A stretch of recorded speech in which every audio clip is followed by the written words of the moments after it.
What's up, everybody, and welcome to the Kairos Pacific University podcast, the show that takes you all around the different cultures, the business side of things, the psychology sides of things, the medical sides of things. We are here to hang out with you. We're here to actually learn something really cool. And my guest today, I am so excited to have him. He is just incredible. He works in preventative brain health and Alzheimer cases, which I really want to talk about, by the way. And he is the chief medical officer at Health Brain Clinic and is dedicated, or this incredible physician that is helping people all throughout the world as a missionary physician that travels and gets to do these incredible work of charity and the incredible work of the Holy Spirit that's just flowing through him. He's also a host of a radio show. It's called Health Talks with Dr. Trinh. And of course, my guest is Dr. Young Trinh himself. So excited to have you here. Welcome in, Doctor. How you doing today? Good. Thank you for the invite to be here and just setting me up for like a fall here. My gosh, no, like I have not said enough words about you. I was telling you offline or off the air that I was reading your bios, I was looking at your stuff, and I'm like, this man is so cool. It's amazing to see again the works of the Holy Spirit working through you and in you, and how God is just using you all throughout, whether it's, in the little quote unquote little things, because I don't think there's little things that you do, but little things here in the US and abroad with the moving mountains. Essentially, your faith is moving mountains for people, and God is answering through you. So that's super exciting. All right. We talked a little bit. I gave this brief introduction that you're saying it sets you up for a fall, but I want to hear your introduction. If you were to introduce yourself, who would you say? Yeah, thank you so much again. I feel like I'm just a servant, um, and looking for ways to serve and give back. We were chatting a little bit offline on the fact that I was a Vietnam War refugee. Oh, A 5-year-old who was rescued on an American helicopter during the Vietnam War, and just rescued one day before the end of the war. Made it out. Yeah, if it was a day later, I would still be in Vietnam, and who knows what I'll be doing. okay. So why was your family on that helicopter? And also, how cool was it to ride there as a 5-year-old? I mean, granted, it's during the war, and I Yeah, yeah, totally. We, yeah, it was a day before the end of the war, and the war ended on April 30th, 1975. I was 5 years old at the time. So on April 29th, we were at the airport in Vietnam, in Saigon, not inside the airport, but on the runway outside the airport with tons of other Vietnamese refugees who were just out in the open. It was a gray day, kind of drizzly.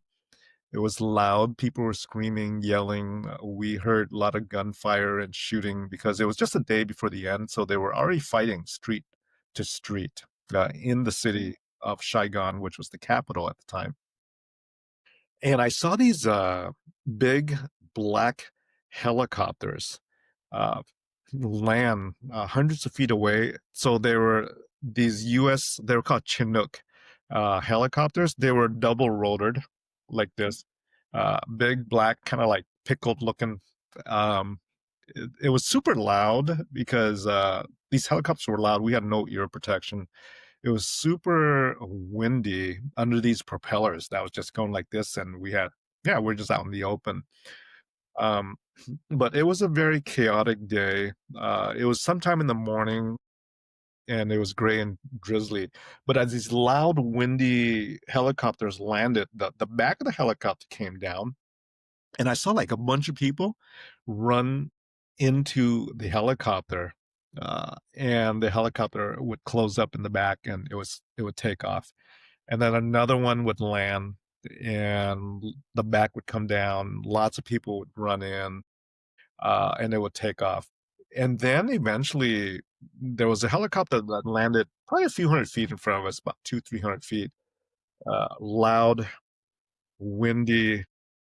Dr. Trinh, are you still there with me? I'm still here.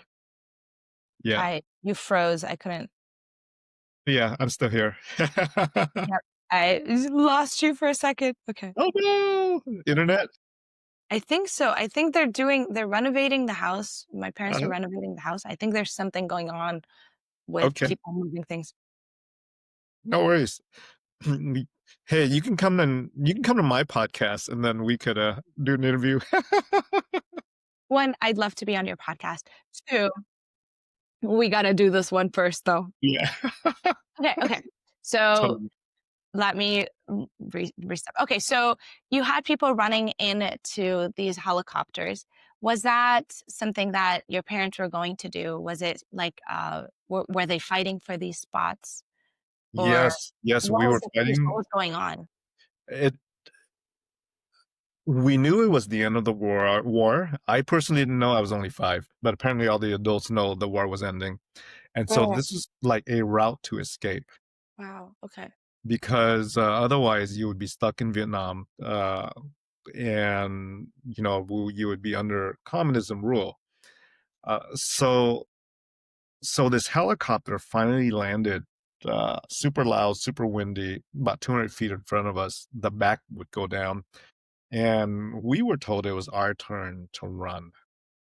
And so I was 5, I grabbed my sister's hand. She was 3. And then mom had both siblings, one in each hand, Mm. my other sister and my brother. And we started running toward this helicopter who's had its propeller going. I didn't know I was going to make it because the propeller was so windy. As a 5-year-old kid, I thought it was just going to blow me away. But apparently we made it.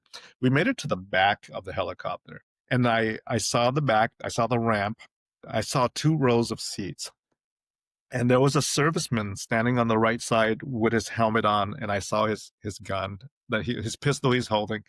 And so I ran in to the helicopter. I sat on the left side and buckled up as a 5-year-old kid. And although I was only 5 years old, when I sat down and buckled up, I felt like a sense of relief.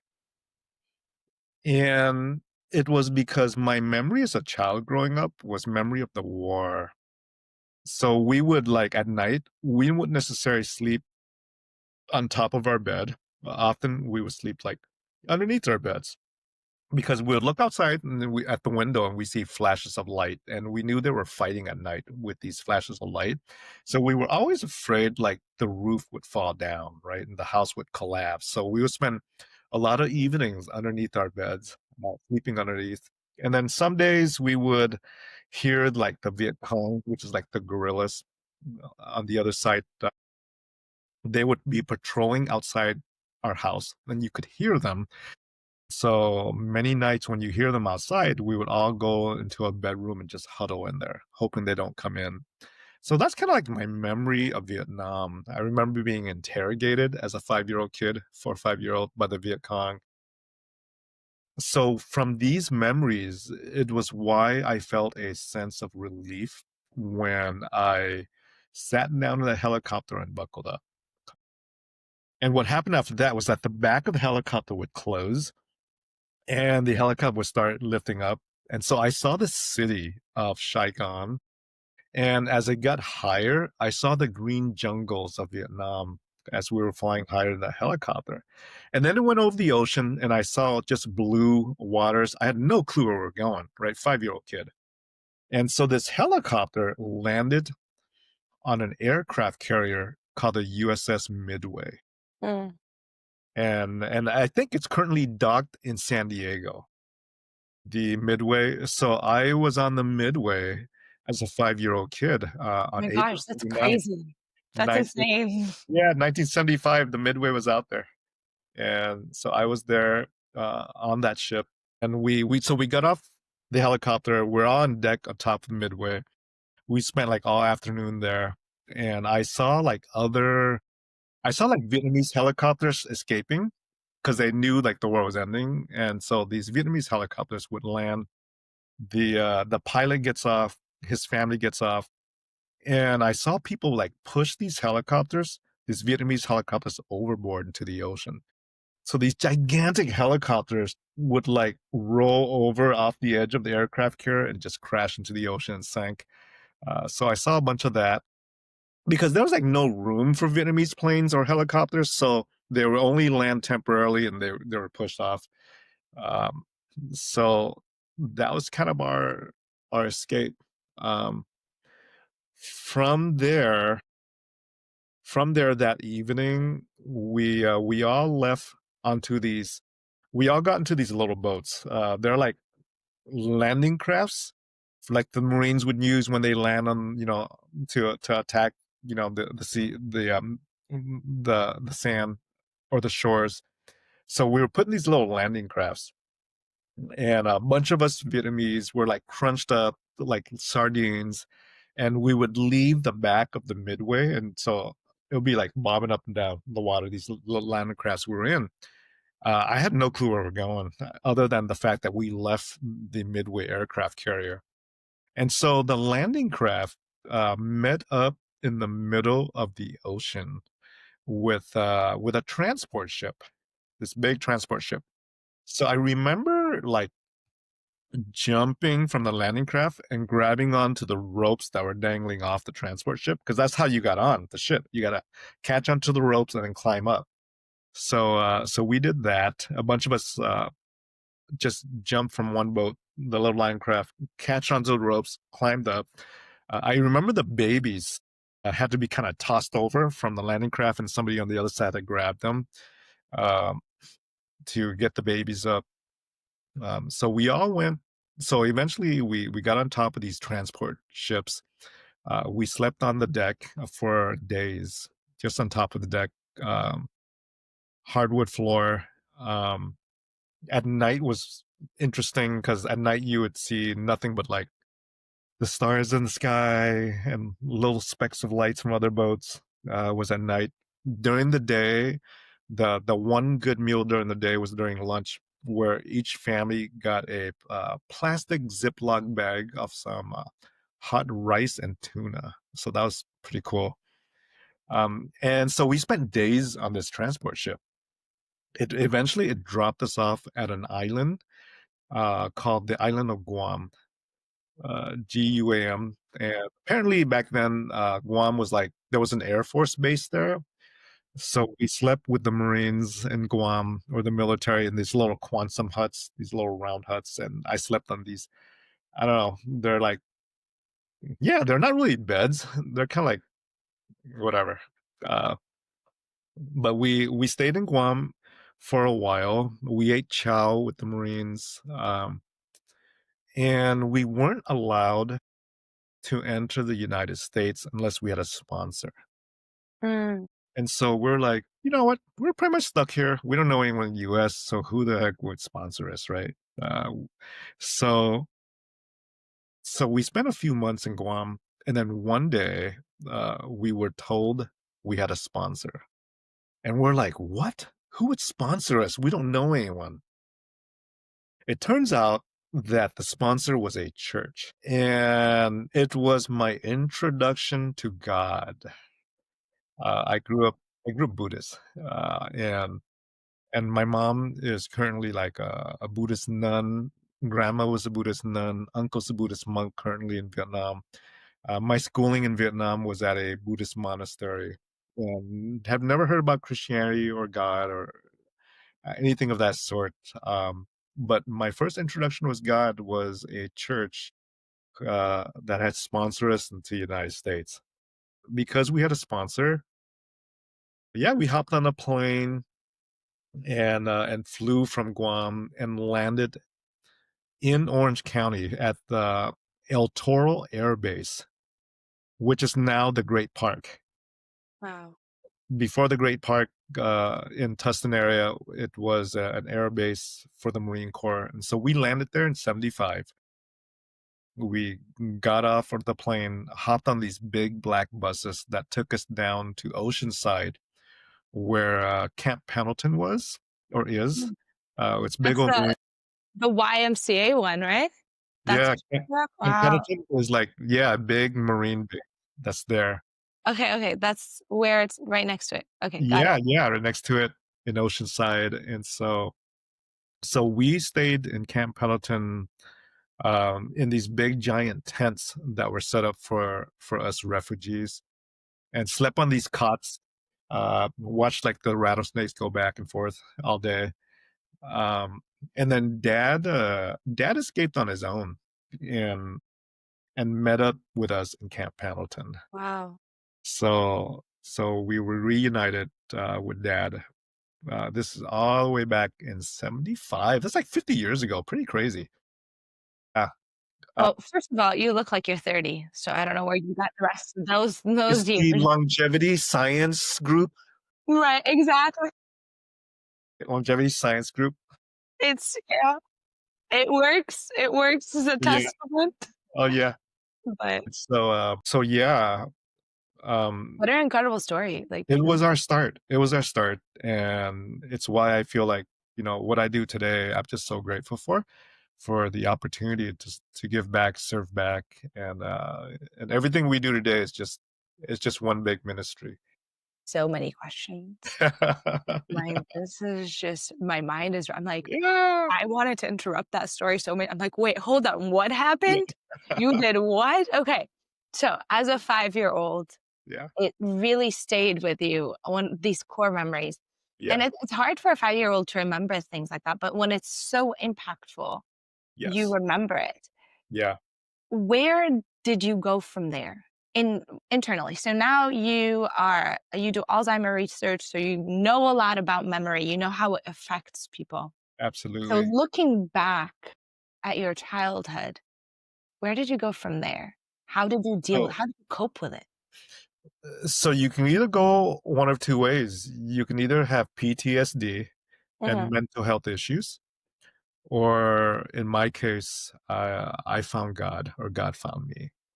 And because of that, it led me to another direction, um, where I didn't have PTSD, I didn't have depression or anxiety. It led me toward a direction of just saved by grace in all ways, spiritually and in real life. It's such a blessing, it really is such a blessing. Do you think people have choices that they're gonna choose PTSD or choose God, or do you think there's something more that happens? There's something more that happens, but I think a lot of the changes now that I do research and I look at data, um, I'm looking back now and seeing certain parts of life where when I became a believer and follower of Jesus, it allowed me to anchor how I view every situation in life. I can view it like, oh no, this is horrible. It's going downhill. I'm going to be depressed. Or I can tie in the truth of scriptures, such as all things for good for them that love God, right? Called according to purpose. And it allows me to reframe my scenarios and reframe how I view every situation. And that has allowed me to essentially escape potential PTSD, depression, and anxiety, given the circumstances we came from. Uh, and so, really, the viewpoint that I look at now with life is just a viewpoint from the fact that there's a loving creator who created me, have a purpose for my life, who have a roadmap for me. Even that roadmap leads to a few falls and trips and not necessarily all good stuff that we would view as good, but knowing that there's an overall plan has really helped to guide my mental health, and now I go back and I teach it. I love that. I love that. That's one of the things that God does in our lives where he allows for the introduction of something and you don't have to go through the entirety of the problem for him to actually just introduce the lesson to you so that you can carry it to different people and that's what you get to do now. It Yeah, it's mind, body, and spirit, and so I think there's a verse in like First Thessalonians 5:23 where mind, body, and spirit is all in one verse.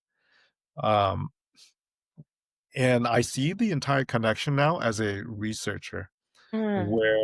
where our body reflects what happens in our mind. Right? There's no difference between mental health and physical health, because if you have mental health issues, it comes out as physical health outcomes. 1000%. It's no, 1000%. Oh my it's no gosh. different. Yeah, You there's know, no okay, difference. you know what's fascinating, and I wanna run this by you. I wanna see what your thoughts on it. You know how it says the spirit and the flesh are against each other, and, there's kinda like this struggle, and then I snoozed my alarm like 3 times yesterday, and then I got up and went to church, and in my head, I was like, "Wait, hold on. I was already awake the first time I hit the snooze button. Why did I hit the snooze button?" And then my thought was, "Wait, if my spirit is sad," which there was no reason to be sad, right? But if my spirit is sad, it means I'm lacking trust in God. If I'm lacking trust in God, then that reflects on my behavior. Isn't it's insane. Absolutely. Absolutely. Yeah. Our mindset and the beliefs that we have leads to our thoughts, right? So our mindset, our beliefs lead to our thoughts lead to our feelings and emotions lead to our behavior. But every feeling and every emotion is simply a chemical in the brain. That's all it is, right? The feeling of sadness, the feeling of joy, the feeling of peace, the feeling of stress, they're simply brain chemicals. And those brain chemicals, once produced, will go downstream to create chemical reactions in our body, right? Physiologic reactions that will either eventually promote health or promote disease. Mm.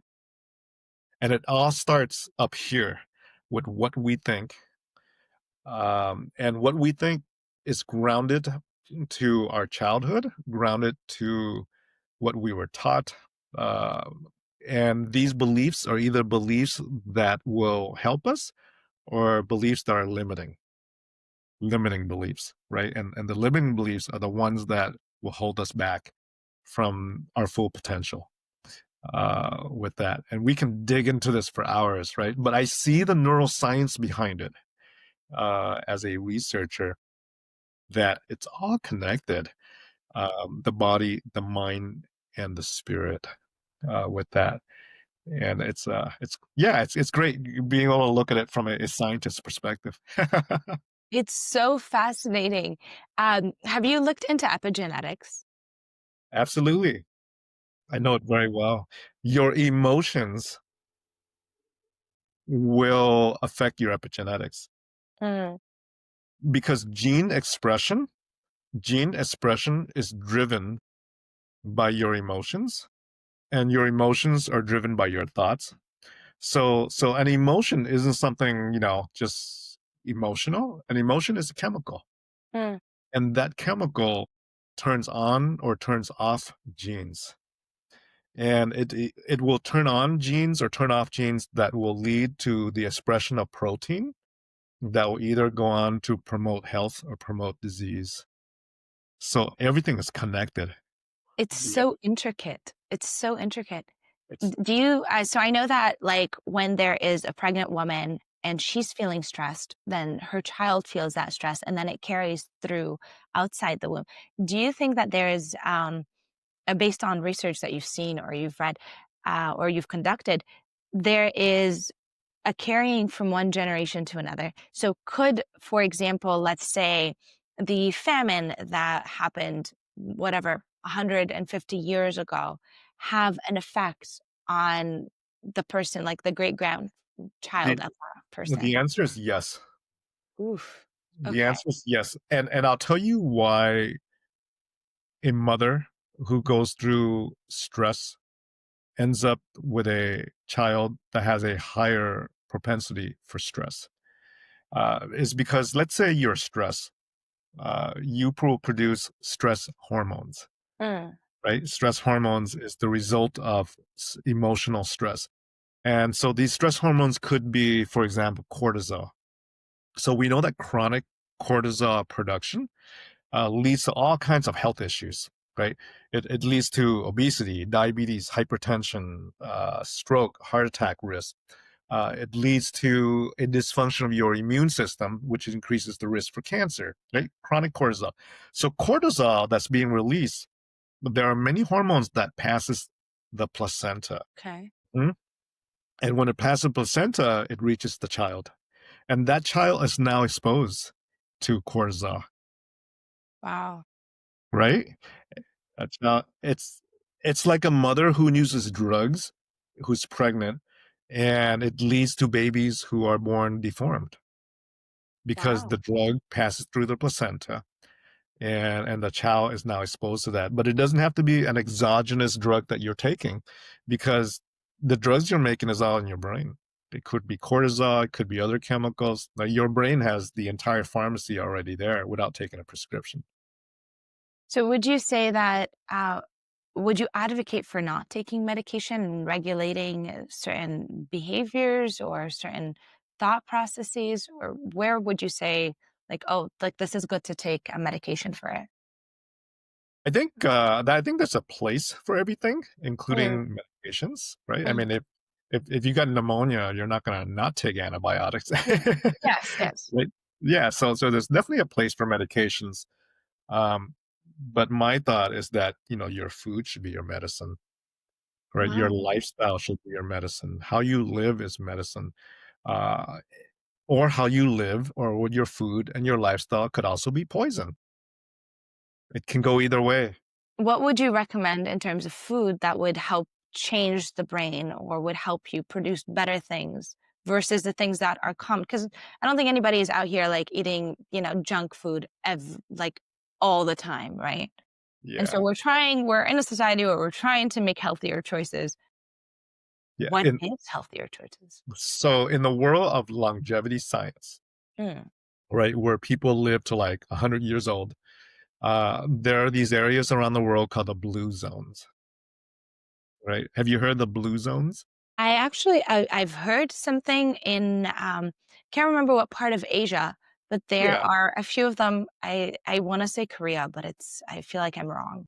Yeah. So if you so on Netflix, Mm, there is a documentary called the Blue Zones. Super cool.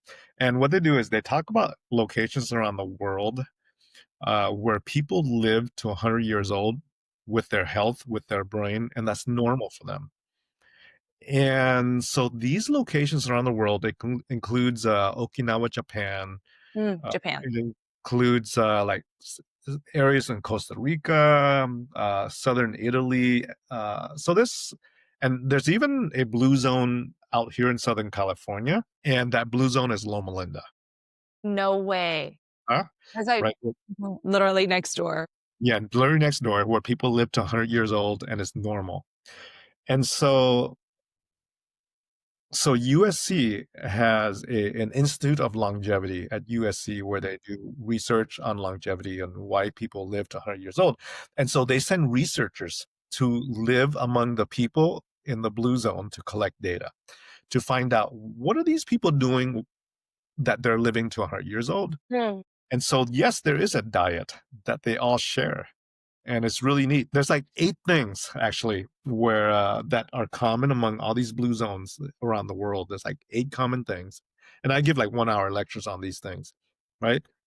But one of the things with diet is for longevity and for just physical health, brain health. It's a Mediterranean plant-based diet. It's what's been shown to be a healthy diet. It's a diet where people get their protein mostly from plant as opposed to like animal. Uh, it's a diet that's closer to the ground. Like most of their stuff on their plate is like plant based, right? Other than some chicken or some fish, they don't do a lot of like red beef or other types of meat. Um, so yeah, there is a diet for longevity. There's also a strategy for longevity. There's like 8 things they do among the blue zone. And what's interesting is that And one of those 8 things is spirituality. Okay. Yeah. Yeah. How does it play a role? I mean, obviously it does, but So it's very interesting. People in the blue zones are spiritual, and it's not the same religion. So in Okinawa, Japan, they're Buddhists. In southern Italy, they're Catholics. In Loma Linda, they are Seventh Day Adventists, right? So it's not necessarily a specific religion, but the fact that they are spiritually minded, it leads to longevity. And I have some theories behind that. I have some theories behind that. One possibility is that when you're spiritually minded, you tend to worship together in a congregation, and that congregation gives you emotional support for whatever issues you're going through, right? And again, it's not specific to one religion because in these blue zones they're like all different religions. But but if you congregate together and you worship together, you have that emotional society support, and that emotional support helps with mental health. And we have already mentioned that mental health is physical health. There's no difference, right? The other thing that's interesting is that when you're spiritual, situations in life has a higher meaning than simply, you know, having bad occurrences occur. So you're living for something bigger with a higher purpose. Um, and when you live for a higher purpose, it tends to be a little bit better for your mental health, with the belief that there's something bigger than yourself. Again, it's not particular to any religion, but because they're more spiritual, they have a higher purpose for life than simply making money, right? Than simply having a better car, a faster car, a sleeker car, a bigger house, than all the materialism that we chase after in the United States. That doesn't fulfill, by the way, at the mm, end. So spirituality allows you to have a higher purpose that contributes to longevity. Spirituality allows you to congregate as a congregation for emotional support. Spirituality allows you to connect with your higher being, with your creator, with God through prayer. mm. And there's good data that that a person who prays have better mental health than one who doesn't, because because we believe uh, that we're connecting with our higher source, with God, through prayer. And a person who prays simply has less anxiety than a person who doesn't pray. Imagine that, right? Like, yeah, like life's crashing around you. If you have no one to go to, your mental health just crashes along with that. But when life crashes around you and you can go to God in prayer, you know that He's got your back.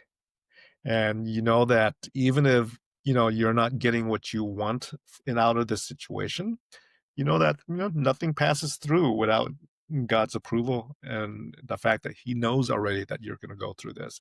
So you can see how it can help with mental health, right? In Philippians, right? And do not worry about anything. Do not be anxious in all things with prayer and supplication. Bring it to God, and in His change, the peace of God, right? God takes your anxiety and gives you His peace, the peace that passes all understanding.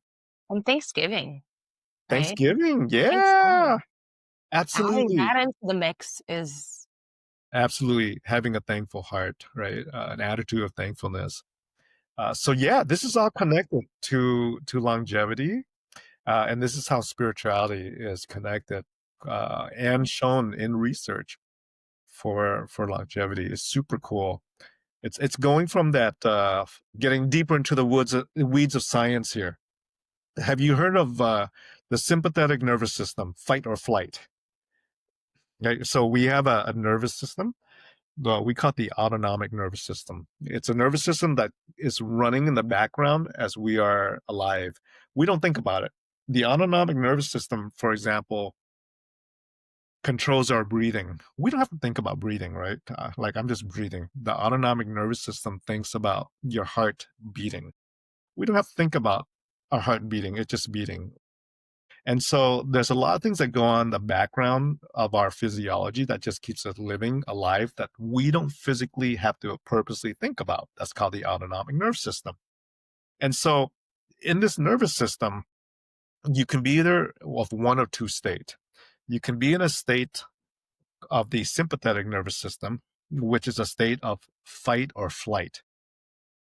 And that system is turned on when you feel like you're in danger and you either have to fight something or you have to run, right? Fight or flight when you're in danger. It's a system designed to protect you and keep you alive.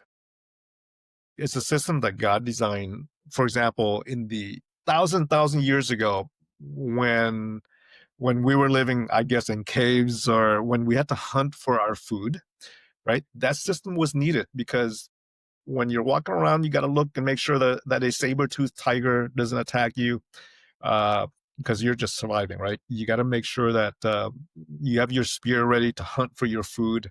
That's the sympathetic nervous system. You're always in that mode of fight or flight to survive. It's for survival. It's designed for survival. The other system that we're in is called the parasympathetic system. That system is a system of rest and digest. It's when you're relaxing. It's when you are in a mode of maintenance and repair. Your body is not fighting or flighting, so it's in repairing itself. It's maintenance mode, where it's rejuvenating, where it's refreshing itself, kind of like recharging your iPhone at night, right? You go to bed and you got to recharge the phone. So the parasympathetic nervous system is that recharge time. So our body is always in one of two systems. We're either in fight or flight, or we are in rest and repair and recharge. That is a physiologic system, but that system is directed through mental health. How we think and the emotions that we have are either going to put us in either fight or flight, sympathetic, or rest and relax, parasympathetic. So this is where how you think and the emotions that result from your thought connects to your body. Because yes, we need fight or flight, but if you're in a state of fight or flight all day, then you are not in a state of repairing yourself, recharging yourself, and refreshing your body. And unfortunately, you turn on the news these days and it just puts you automatically in fight or flight. The stress from all the bad news, right? There's no like news anymore. It's all bad news. Or you scroll on your phone and everything you read puts you in fight or flight in the sympathetic state. And the sympathetic state of fight or flight is associated with the emotions of fight or flight. Fear, Mhm. anxiety, stress, anger. These are all sympathetic fight or flight emotions, right? And remember that an emotion is simply a chemical that goes downstream that leads to chemical reactions that leads to your health. And if we live in an emotional state that is always fight or flight, we are always creating chemicals that lead to illness and disease versus the emotional state of the parasympathetic system, which are emotional states that are opposite from fight or flight: peace, joy, love, right? Comfort. Kindness, generosity, all the ones, the Other ones, the okay. gift of the Holy Spirit, which would be a Man, wonderful thing. someone's knocking. Someone's knocking. We have an additional guest on the podcast. Okay, never mind. Again, that's my staff like wondering, what the hell are you doing, Dr. Trent? Look, I have one too. Yeah. So My so brother. these He texted, he's like, how can I move your car? I need to move your Oh, car. no. Just come in. Yeah, so we'll close this up pretty soon, with that. No, no, it's good. He moved the car. Um, I did, so let me go back to where we're at. When Yeah, someone, for example, when someone is scrolling through Instagram or scrolling through social media and they find things that trigger them. So when we talk about fight or flight, um, it's not necessarily, or when we live in that, it's not necessarily the idea of war or something bad happening. But let's say someone is, in their 30s and they're single and they're really wanting to get married and they see all these posts about um, people getting married or wedding dresses or photography or whatever. Do you think that also can enhance the fight or flight system and put 100%. constant? Yeah, it's exactly what's happening today. It's exactly why the our teenagers and our young folks growing up today have a higher rate of depression, suicide, stress. It's because of that access to the screen, right? And the smartphone and the social media that leads them to be in this mode of fight or flight, when this fight or flight mode was designed for survival when you're back in the days of throwing a spear to catch your food. Mm. We are now stuck in fight or flight. And as a result of that, you create these chemicals, these stress hormones literally all day that are that leads you down a path of poor health, both mentally and physically. So the strategy is really, how do you solve this problem Mhm. of being stuck in fight or flight? And there's a solution to it, and it starts with mindset. Okay. It starts with mindset. It starts with looking and examining your beliefs that lead to the thoughts, that leads to the feelings. Mhm. And if the thoughts and feelings are negative thoughts and feelings that lead you to fight or flight, you have to look at the beliefs that led to this thought and question, are these beliefs true or not? And there has to be a benchmark for that. So, There is. what would be the benchmark for you? Yeah. The benchmark for me would be scriptures. For me too. Yeah. But a lot of the beliefs we hold today are the beliefs of a child, right? The beliefs that have been ingrained into us when we were growing up, and it's never left us. It's the same beliefs we have as an adult, and sometimes these aren't beliefs that are true. Yeah. And Yeah, they're by imperfect people trying to give you the most perfect love that they can give you. But absolutely. nevertheless, it's still imperfect. And so Yeah, we associate, I think, we equate him with that imperfection, even though right, we're saying with our mouth that he is perfect. right, right. So it's all connected: physical body, mind, body, and spirit. And that spirit needs to drive. Uh, if you want to have good physical and mental health, it's got to come from the spirit at the top. Otherwise, yeah. I love that. Why Christianity? So you talked about other, in the blue zones, there are different religions, different belief that it looks like they're leading towards the same thing. And you mentioned that you grew up in a Buddhist home. Why then would Christianity be necessary? Buddhism isn't really a religion. It's more of a philosophy and a way of life. Buddhists don't pray to a god, right, or a deity. It's a way of life. I never seen it as exclusionary. The only difference is that Buddhists don't realize that there is a loving creator. Yeah. So how did you come to that realization? You said there was an introduction as a kid, but everyone around you was not a Christian. Yeah, it occurred in And where did you meet Jesus? yeah, it occurred in high school. I had a friend who had a book. Uh, I was like 13 years old, and the book was called World War III, and The Destiny of America. I'm like, "War? Cool, I wanna read that." Right? 13-year-old kid. Right? I can relate to this book. Right. So it ended up being a book on, Bible prophecy, Okay. and, it was like my introduction to the Bible. So, I was like, "This is cool," that there's a creator that talked about the end of the world. I wanna learn more. So the first book I ever read in the Bible was the book of Revelations, Wow. which is crazy, just because of The my last curi one normally Christians would read that's the last book you read. Yeah, that was my first book, Wow. but it led me to, really just thinking about, yeah, I wanna learn more about this creator who predicted the end of the world. That led me eventually to read my second book, and I read the entire book in one sitting in Santa Ana at the front porch, of our house, the book of John, and My favorite one. yeah, and when I went through in one sitting, I read through the entire thing. At the end of that book, I was just a believer.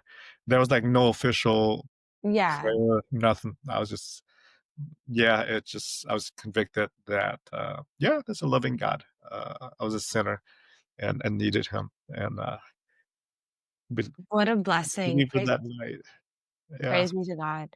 I do want to say that, at Kairos Pacific, we actually do a lot of integration between and obviously all of our classes are meant for that subject. But what I've experienced is that the teachers, the students, the staff, everyone is ready to speak about him. And it's just such a wonderful thing. And like your friend, like, had he not, introduced you to it, to Christ, maybe you wouldn't be here today. And absolutely. it's so amazing for people to do that. So now you carry that with you Mhm. to others. Yeah. How do you show Christ to others? I think it's important to show more in action than in words, and if you need to, use words, but I know just show yeah. It's there's not a easy. famous quote that says, "Preach and when necessary, use words." I don't know if Yeah, you've heard that one before. I have. Yeah, super good. Powerful one. It's a powerful one. I love it. It's very exciting. So now you carried Christ with you. You started going on mission trips. You went to medical school and then started going on mission trips. Tell me a little bit about that and how can people actually join your missions, do things like this? Yeah, so I started a 501(c)(3), nonprofit. It's, got a funny name, it's called Tongue Out. Like, Fun. if you go to, like, tongueout.org, that's us, and, this is over 10 years ago, um, and it was just a way to, give back. So we, bring, physicians, nurses, dentists, we bring a lot of high schoolers and college students as well, uh, lots of them. Sometimes half the team are students. So we've been to Haiti, about 10 times, been to Vietnam over 10 times, Peru 5, 6 times, Oaxaca, Mexico, and we have done, work inside the United States as well. Hurricane Harvey in 2017 in Houston, Texas, we brought a team of about 45 out there to do some help. So both locally, but and internationally, and we're just volunteers. Nobody's on payroll. We're just a bunch of volunteers, and we're just funded by individuals who donate to us. Yeah, How can people join? How can they go on these mission trips? What do they need to do? so we don't publish our trip publicly, but basically just connect with me, and on Facebook Messenger we have a tongue out group. Yeah, there's over That's 100 people in there, and so what a blessing. yeah, Do yeah, you do this on like a yearly basis? Do you the do this? year. Oh, Yeah, we're on Instagram. You can find us on IG or on Facebook. that's so Get exciting. that. Yeah, I'll send you the link later. You can check us out. Yeah. I would love that. I would love nothing more, and hopefully we can share it as well with the people Yeah, that are listening. absolutely. With that said, I want to ask you like almost this final question that we have. If you are talking to your younger self, knowing all the things that you know today, what would be the things that you would tell you essentially? God's in control. All things work for good. Yeah. You don't see the entire road, the but we're talking about light, right? Mm, And there's a scripture that says, "The word is a light into my path, a lamp." my feet. So it's all about, yeah, yeah. Would you have believed you? I'm not sure. That's What all. would it need to take?